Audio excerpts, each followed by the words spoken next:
जो ये जुर्म हुआ है बच्ची के साथ वो बहुत ही भयानक है। और सबसे बड़ी बात जो इसमें पब्लिक एडमिनिस्ट्रेशन के रूप में लोग बैठे हुए हैं कुर्सियों पर, उन्होंने जो गलतियां की हैं वो कहीं से भी क्षमने योग्य नहीं है। क्योंकि किसी भी पुलिस वाले को यह पूछना कि क्यों नहीं सुलह कर लेते, FIR कराकर क्या करोगे, इन्वेस्टिगेशन में बार बार आना पड़ेगा और तुम्हारे आपस की बात है, क्यों कोर्ट कचहरी कर रहे हो, यहीं पे खत्म करो। यह बहुत ही दुर्भावनापूर्ण और बहुत ही गलत है। 3 साल की विक्टिम के साथ एक दरिंदगी हुई, 4-5 लोगों ने गैंगरेप किया और जो पॉक्सो के केस भी बनता है, रेप का भी केस बनता है। हम जो भी कहेंगे सही कहेंगे। यहाँ पे एक्यूज था, प्रॉक्सिमिटी ऑफ ये सुप्रीम कोर्ट ने कहा कि बहुत इनसेंसिटिव और शॉकिंग है। अब आदेश में कौन कौन किस किस तरीके से कानूनी शिकंजे में लपेटे में आए। देश का मुखिया बात करता है बेटी बचाओ बेटी पढ़ाओ की, लेकिन कानून के रखवाले कैसी कैसी हरकत कर देते हैं। एक घटना हरियाणा में हुई है, एक 4 साल की बच्ची है, उसके साथ गलत हुआ है और उसकी किस्मत ही कहें, दुर्भाग्य तो उसका यह था उसके साथ गलत हुआ, पर किस्मत कहें कानून की कि उसकी भनक देश के बड़े वकील मुकुल रोहतगी को लग गई। उन्होंने यहाँ सुप्रीम कोर्ट में आवाज़ उठाई, तमाम सवाल भी किए CJI ने, लेकिन जब वो बात आगे बढ़ती गई उन सवालों के बाद रोहतगी जी जवाब देते रहे तो इतना भयावह चेहरा निकल के आया कि आप देखेंगे तो आपको दर्द होगा। इस बात पे बात करने के लिए हमारे वकीलों का पैनल विशाल सिंह जी हैं, सीनियर एडवोकेट, और सूरज कुमार झा जी दोनों हैं। तो सबसे पहले एक तरफ से शुरू करते हैं।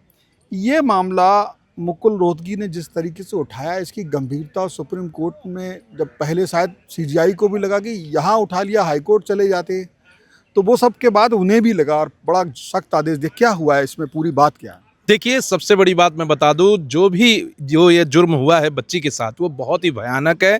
और सबसे बड़ी बात जो इसमें पब्लिक एडमिनिस्ट्रेशन के रूप में लोग बैठे हुए हैं कुर्सियों पर, उन्होंने जो गलतियां की हैं वो कहीं से भी क्षमने योग्य नहीं है।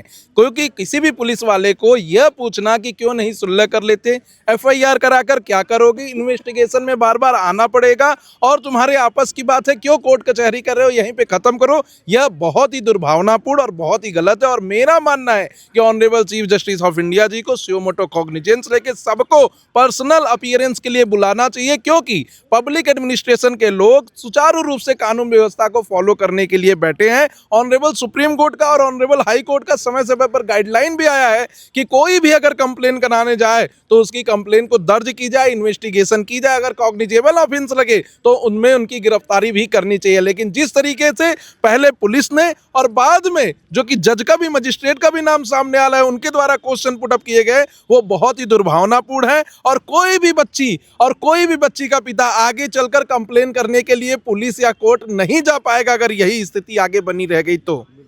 झा साहब, आपसे जब बात हो रही थी तो ये रोहतगी जी ने वहाँ आकर के क्या कहा, ये क्या तरीका था? कई बार CJI को भी लगा होगा एक मैटर है, वो स्थानीय स्तर पे भी हो सकता है, हाई कोर्ट पे भी। उन्होंने भी कहा कि हाई कोर्ट के जज भी बहुत ही इसमें कार्रवाई कर सकते हैं और आप तो फ़ोन कर देंगे तो हो जाएगा, ऐसा भी बोला उन्होंने अपने उस पर। तो वहाँ रोहतगी जी ने कहा क्या? देखिए, बेसिक बिल्कुल जो भारत के पूर्व महान्यायवादी मुकुल रोहतगी सर अपीयर हो रहे थे इस केस में अंकित भंडारी के साथ, दोनों सीनियर एडवोकेट हैं। और आज ये केस जो है क्रिमिनल रिट, ध्यान रहे यहाँ SLP नहीं थी, ये क्रिमिनल रिट थी।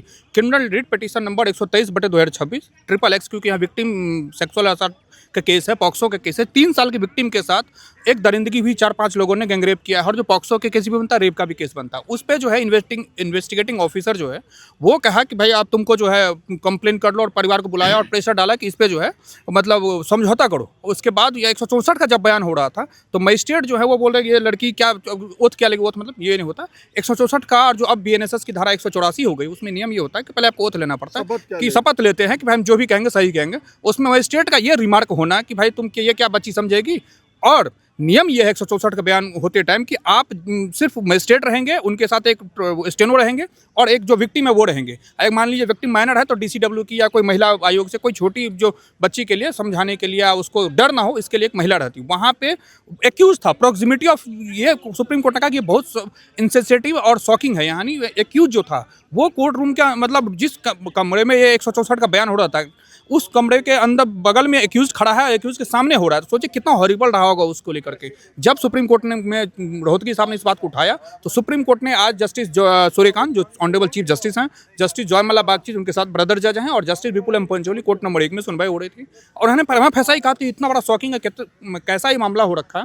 उन्होंने सिर्फ 25 आज तुरंत एडमिट करते हुए, क्रिमिनल रेट को एडमिट करते हुए 25 तारीख को गुड़गांव के जो कमिश्नर है उनको, आईओ को पूरी इंटायर फाइल के साथ, और पंजाब एंड हरियाणा जो उसके जो एडवोकेट जनरल हैं उनको कहा कि आप उस महिला अभियुक्त का वो ऑफिसर का भी नाम लेके आइए, उनको भी अपेयर होना है। और साथ साथ गुरुग्राम के जो सेशन जज हैं उनसे उस मजिस्ट्रेट का रिमार्क के लिए भी बोला है कि उनको भी आना पड़ेगा। बता रही है कि एक जज होने के नाते जो सेंसिटिव मामला है, ये जो जज हम बोल रहे हैं ये जज जो जुडिशियल मजिस्ट्रेट सीजीएम बिल्कुल सीजीएम के जो जुडिशियल मजिस्ट्रेट फर्स्ट क्लास और सीजीएम जो होते हैं वही 183 यानी जो 164, चूंकि हम लोग सीआरपीसी बीएनएस नया आ गया है, हाँ तो 164, हाँ 164 अभी भी, हाँ 183 183 हो गया। तो उसकी जो बयान जब भी करते हैं तो बंद कमरे में होता है, इसकी प्रोसेस है एक, ठीक। उसमें सुप्रीम कोर्ट का एक जजमेंट है गुरघासीदास वाला। उसके बाद आप ललिता कुमारी का जजमेंट अगर आप देखें 2014 का है, ललिता कुमारी वर्सेस गवर्नमेंट ऑफ यूपी।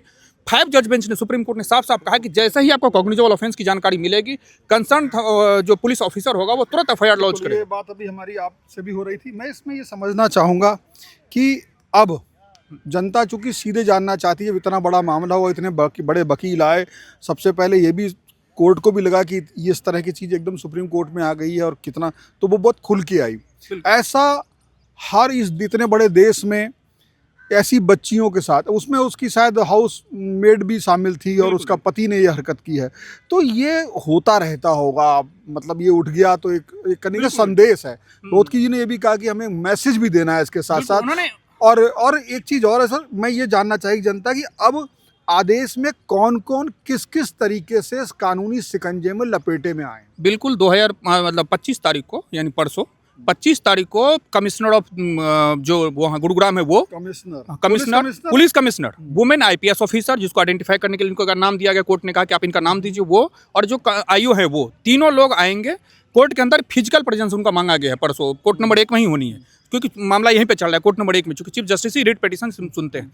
दूसरी बात, इसके अलावा जो जज से, सेशन जज से, चूंकि जज को डायरेक्ट नहीं बुला सकते, तो सेशन जज से मांगा गया है गुरुग्राम से कि आप जो जुडिशियल मजिस्ट्रेट ने जो रिमार्क दिया है कि ये बच्ची क्या उथलेगी और थ्रेटनिंग का।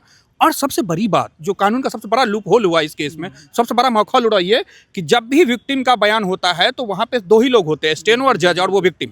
यहाँ पे अभियुक्त सामने है खड़ा हुआ, अभियुक्त, आप सोचिए अभियुक्त के, अब अगर नॉर्मल ट्रायल भी हम करते हैं अगर कोर्ट के अंदर, एक तो बच्ची है, ट्रायल भी अगर हम करते हैं तो ट्रायल में बॉक्स और विटनेस बॉक्स अभियुक्त को जो है छिपा दिया जाता है कि देखे ना, ताकि कई बार ट्रॉमेटाइजिंग होता है ना, वो उसके साथ गलत किया।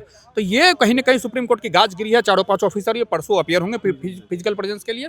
और ये ऐसा बिहार के नीट वाले छात्र, पटना वाले में आपको पता होगा, इससे पहले भागलपुर वाले केस में हर जगह ही लिपापोती प्रशासन का दर पर, जो कि हमारे विशाल जी भी बता रहे थे, पब्लिक एडमिनिस्ट्रेशन, उसमें पुलिस प्रशासन की तरफ से भी इस केस में लापरवाही हुई है और जुडिशियल मजिस्ट्रेट की तरफ से भी लापरवाही होती है। मैं मानता कि मिले जुली। एक चीज और पूछी गई है कि ये पूरा जो प्रोसेस हुआ है, मतलब जब से आपके पास शिकायत गई, फिर आपने स्टेप बाय स्टेप क्या इन्वेस्टिगेशन किया, पूरी कॉपी चार्जशीट मंगा ली, पूरा मांगा है, पूरा इन्वेस्टिगेशन का जो डायरी होता है, केस डायरी, सारा कुछ मंगा लिया। प्रोसीजर बताइए क्या करा, ये पूछा है पूरा प्रोसेस की डे फर्स्ट से जब कंप्लेन मिली और अभी तक आपने क्या करा, एक एक चीज की डायरी मांगी है टाइपिंग के साथ। तो अब यहाँ पे उनको बचने का कोई नहीं है।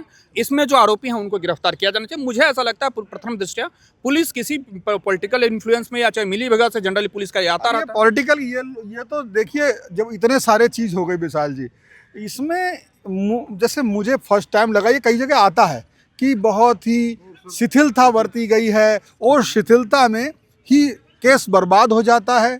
उसमें लेट की ये भी बात कही गई है, लेट किया गया। अगर आप लेट करते हैं तो मेडिकल और तमाम चीज़ें अभियुक्त को फ़ायदा उठाती हैं। आप क्या देखते हैं कि ये आज जो, मैं तो लगता है एक वकील ने अपने फ़र्ज अदा कर दिया जी, क्योंकि उसका तो सुनवाई वाला को इतनी हैसियत भी नहीं थी सुप्रीम कोर्ट आ जाए जी। तो रोहतगी जी को धन्यवाद है। और आप इसको कह दें कि क्या ये एक माइलस्टोन या संदेश है जैसा कि रोहतगी जी देना चाहते थे और सुप्रीम कोर्ट ने दिया? जी, सबसे पहले तो मैं धन्यवाद देना चाहता हूँ क्योंकि वो हमारे सीनियर भी हैं और उन्होंने जिस तरीके से आज पूरे देश के कंसर्न को उठाया है वो बहुत बड़ी बात है। दूसरी बात मैं कहूँगा ये एक प्रोसीजरल फ्लॉज़ है इसलिए क्योंकि बहुत बार जो मजिस्ट्रेट जुडिशियल मजिस्ट्रेट आते हैं वो डायरेक्ट मजिस्ट्रेट के पद पर चले जाते हैं और उनको ये सब प्रोसीजरल जानकारी नहीं होती है। इसीलिए ऑनरेबल सुप्रीम कोर्ट ने अब 3 साल की प्रैक्टिस लॉ के बाद कंपल्सरी कर दी है जुडिशियल मजिस्ट्रेट बनने के लिए, यानी आपको मुंसिफ जज बनना पड़ेगा, 3 साल की प्रैक्टिस करनी पड़ेगी, उसके बाद ही बन सकते। पहले ऐसा नहीं होता था, लॉ ग्रेजुएट हुए तुरंत पास करके तुरंत एग्जाम अगर पास कर लिया तो तुरंत जज बन जाते थे और इसकी वजह से पूरे देश में कमियां दिखती थी। आज जो हुआ है सबसे बड़ी बात उसमें मैं कहना चाहूंगा कि एक रेप विक्टिम अगर कोई है जिसके साथ रेप हुआ है जिसमें माइनर जी 3-4 साल की जी और जिसके बारे में ऑनरेबल सुप्रीम कोर्ट ने बहुत सारे जजमेंट में गुरमीत सिंह का जजमेंट देखिए या फिर और कोई भी जजमेंट तो साफ साफ ऑनरेबल सुप्रीम कोर्ट कहता है कि जब किसी विक्टिम के साथ जब किसी लड़की के साथ रेप होता है तो उसकी बॉडी के साथ रेप नहीं होता है, उसकी कॉन्शियसनेस के साथ रेप होता है और इसको गंभीरता से लेना चाहिए। और आज जब हम देख रहे हैं कि कोर्ट में मजिस्ट्रेट के सामने एक्यूज्ड मौजूद था जिसने रेप बच्ची के साथ किया, एक छोटी 3 साल की बच्ची के साथ, और एक्यूज्ड के मौजूद रहने के बाद जज के द्वारा और पुलिस के द्वारा जो बार बार थ्रेटनिंग दिया जा रहा था कि आपको हाँ या ना में जवाब देने हैं, ये बच्ची हो तो नहीं कर पाएगी, ये बच्ची बता नहीं पाएगी, इनके माता पिता तो कुछ कर नहीं सकते, तो कहीं ना कहीं ये बहुत ही ट्रॉमेटाइज था। और मैं मानता हूं कि सभी लोगों के ऊपर कार्रवाई होनी चाहिए जो जो इसमें फ्लॉज किए हैं, तभी पूरे देश में एक कड़ा संदेश जाएगा। सर क्या इस जो आज डिसीजन हुआ रोहतगी सर ने जो कुछ किया ये तो बहुत ही हम बहुत प्रशंसनीय है, लेकिन हम बहुत कोर्ट ने भी इसको रोहतगी साहब के एक्चुअली आप देखिए मिडिल ईस्ट में रेप की सज़ा सीधा मर्डर है और उसमें कुछ ट्रायल नहीं चलता, कुछ नहीं होता, विद इन ए वीक काजी आकर के मुकदमा देता है, बोलता है कि गर्दन उड़ा दो। हमारे हिंदुस्तान में यही जो अभी विशाल सर ने बोला कि यहाँ पर लीगल प्रोसीजरल कॉम्प्लिकेशंस इतनी ज़्यादा हैं जिनको मिटिगेट करते करते आदमी प्रस्त हो जाता है। अगर Justice अगर delayed- सर वो हैं, लेकिन उसके लिए ईमानदारी से अगर किया जाए तो न्याय की भी प्रक्रिया बेहतर है। ये बहुत अच्छा कई बार किया, हम जो- कहते हैं जो कि उनको तुरंत फिजिकली न्याय भी एकदम जो ना उनको- मतलब क्या बोलते हैं उसे जो अपराधी नहीं भी है वो भी फंस सकता है।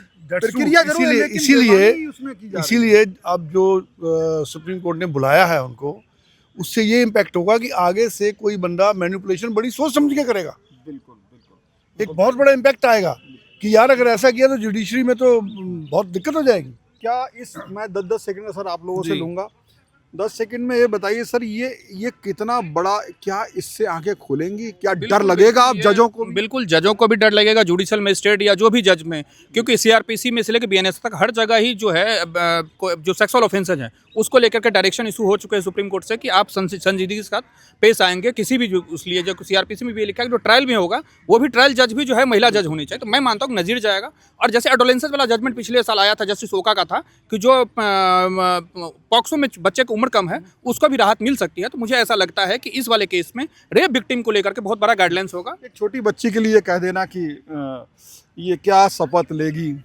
तो छोटी बच्ची को तो न्याय तो चाहिए ना। मैं ये क्या सोच है इसके देखिए पीछे? सबसे पहले तो मैं चाहता हूं जो जुडिशियल मजिस्ट्रेट है उन्हें फिर से ट्रेनिंग के लिए भेजना चाहिए, उन्हें तुरंत पदमुक्त करके 2-4 महीने की ट्रेनिंग कराना चाहिए। दूसरी बात मैं कहूंगा ऑनरेबल सुप्रीम कोर्ट ने रिसेंटली सत्येंद्र एंतिल के जजमेंट है जिसमें प्रोसीजर ऑफ लॉजिंग एफआईआर बताया गया है उसको इनलार्ज किया है और साफ साफ कह दिया है कि एफआईआर लॉन्च करते समय आपको किन किन बातों का ध्यान रखना है। अगर उस समय इस जजमेंट को फॉलो नहीं किया जा रहा है तो पूरे थाना प्रशासन को सस्पेंड करना चाहिए और उन्हें इस जजमेंट की कार्रवाई के लिए पूरी पढ़ाई करानी चाहिए कि ऑनरेबल सुप्रीम कोर्ट बार बार क्या कह रहा है कि जहां भी कॉग्निजेबल ऑफेंस हो वहां पर आप एफआईआर लिखिए, कंप्लेन करिए और इन्वेस्टिगेशन करने के बाद अगर जरूरी पड़े तो लोगों को गिरफ्तार भी करिए, जो इस केस में नहीं हुआ है। तो कहीं ना कहीं बहुत बड़ा जजमेंट आने वाला है और बहुत ही अच्छा होगा। ये सारी चीज़ें जब आती हैं तो दो बातें दिमाग में आती हैं।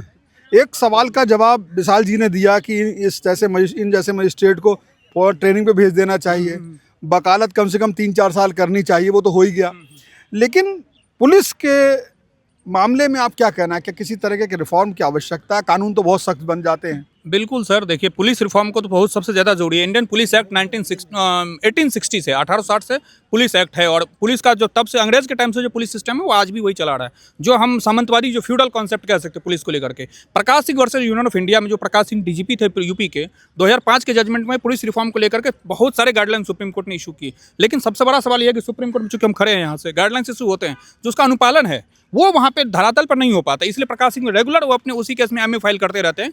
कम से कम एटलीस्ट पुलिस रिफॉर्म को, या तो सरकार देखिए, सरकार चाहे कांग्रेस की हो चाहे भाजपा की हो, time to time police reform की मांग तो उठी है, लेकिन हुआ कुछ नहीं है। सुप्रीम कोर्ट में सिर्फ प्रकाश सिंह का जजमेंट छोड़ दो, और एक जजमेंट और आया था इंडिया 1940 उसमें जो जेल मैनुअल को लेकर था कि पुलिस जो है अननेसेसरी किसी को अरेस्ट कर ली थी और ओवरबर्डन जेल हो रहा है। एमबी लोकुर साहब का जजमेंट था। तो दो जजमेंट को लेकर के उसका तीसरा कोई जजमेंट पुलिस रिफॉर्म को लेकर मेरा ये मानना है कि जो बिहार में हुआ नीट छात्रा के साथ, या अभी जो हो रहा है जिसपे पुलिस कितनी बड़ी लापरवाही, पुलिस हर किसी भी स्टेट का पुलिस को देख लीजिए, इसमें उनकी लापरवाही होती है, कहीं पुलिस पॉलिटिकल इन्फ्लुएंस होता है, पैसे का वो होता है, ये सही से काम नहीं करते हैं। और इसमें कोशिश इनकी ये होती है, आप देखिए बिहार, यूपी में, दिल्ली के अंदर कई तय होगा, किस तरीके से ये तय होगा? कानून बना, लागू करने वाले अगर बेईमान हो जाएंगे तो क्या होगा? उसका मेरे हिसाब से सुझाव ये है कि जो पैरामिलिट्री फोर्सेज है उनको 6-6 महीने या 3-3 महीने पे एक रूटीन टर्क बना के इनको पुलिस में दिया जाए, पुलिस वाले को उनका दिया जाए। एक पुलिस वाले देखेंगे तौंद इतना बड़ा रहता है, फिजिकल फिटनेस नहीं है, वो क्या अपराधी पकड़ेंगे ना, उनको कोई ट्रेनिंग है, वो बस ये देखना चाहते हैं कि बस पैसा कहाँ से बने, चाहे इससे उगाही कर लो उससे। हर पुलिस वाले का ठेला टेपाड़ी से लेके बड़े बड़े बिल्डर तक से पैसे।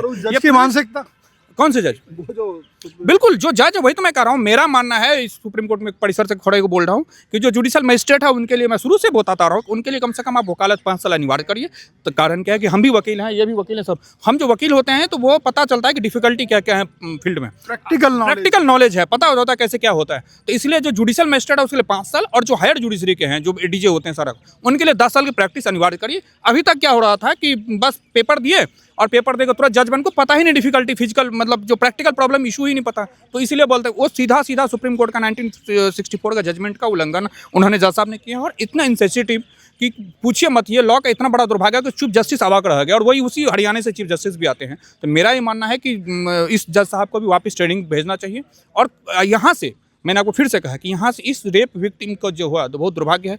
किसी भी जजमेंट से किसी की जो बीत गया उसको तो भरपाई नहीं कर सकते, लेकिन किसी और बेटी के साथ, किसी और बच्ची के साथ इस तरीके का ना हो पाए, उसको लेकर बेहद गाइडलाइंस इशू होंगे। और मुझे लगता है 25 को सुप्रीम कोर्ट इसकी संजीदगी को समझते हुए बहुत लागे की डेट नहीं लगाया, परसों की डेट लगाया, और फिजिकल इन पर्सन माना है। तो मुझे लगता है पुलिस रिफॉर्म के लिए सुप्रीम लगे हाथ, दोनों चीज सेक्सुअल हरासमेंट, जो सेक्सुअल एब्यूज को लेकर के लॉ में गाइडलाइंस इशू हो जाए, और पुलिस रिफॉर्म को लेकर फिर सुप्रीम कोर्ट कुछ कहे। क्योंकि मुझे ऐसा लगता है कि धरातल पे अभी तक पुलिस रिफॉर्म हो नहीं रहा, यह सिर्फ उगाही का एक डिपार्टमेंट बन के रह गया।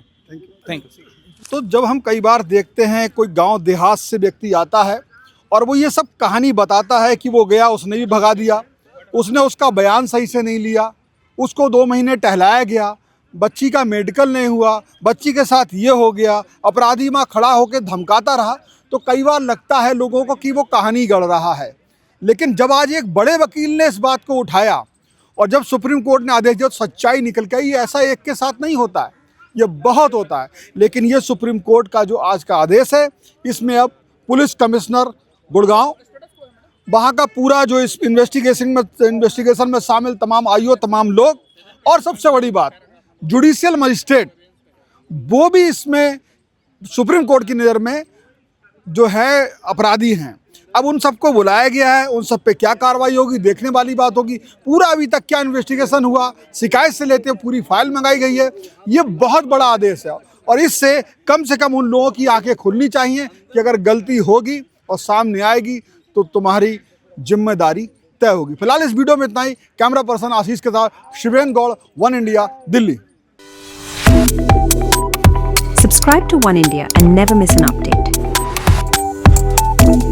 Download the One India app now.